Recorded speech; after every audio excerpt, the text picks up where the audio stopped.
Hello mga ka-diesel! Welcome po sa akin channel. Good morning na mga ka-diesel, may araw na. May araw din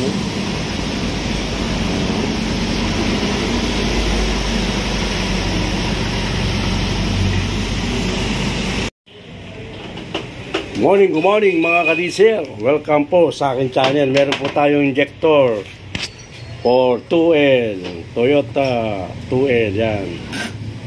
Ang problema daw, sabi ng mekaniko, is fuel knock. Yun, mga diesel.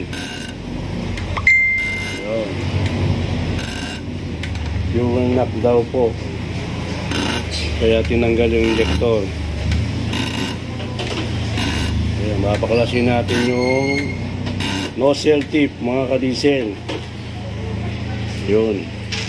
Injector for Toyota 2L. Good morning mga ka-diesel. Yun. Sabi ni Idol.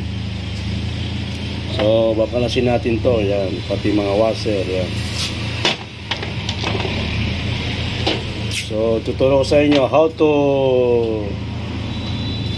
disassemble injector and assemble injector for Toyota 2L. Yun mga ka-diesel. Salamat, maaraw na mga ka-diesel, yun o.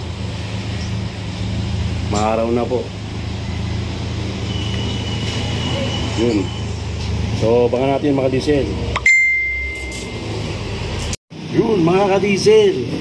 Kita na natin yung isang problema. Yung nozzle yan. So ito yung isa. Sunog mga ka-diesel. Ayan o, sunog na sunog o. Yan. Siguro may tendency na to, nag-overheat ang makina. Itong isa naman, mayroong stock up. Yun mga diesel, yan o. So, kaya ano, ayaw ito mga diesel o. Yun. Kaya nagkaka-fuel knock mga diesel. So, baka natin mga diesel, papalit tayo ng ano, nozzle tip. Stock up, sunog o yan. Sunog na sunog o. O.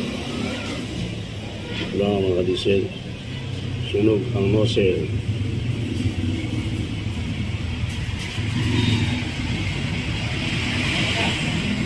Lipat. Yun mga ka-diesel. Ito yung ano, injector yun. Yung buga nyo.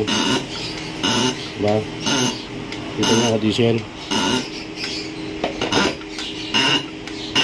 Yan.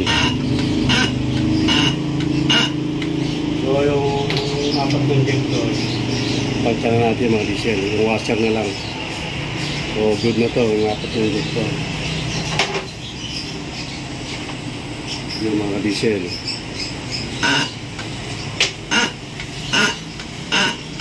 Yan ang buga niya.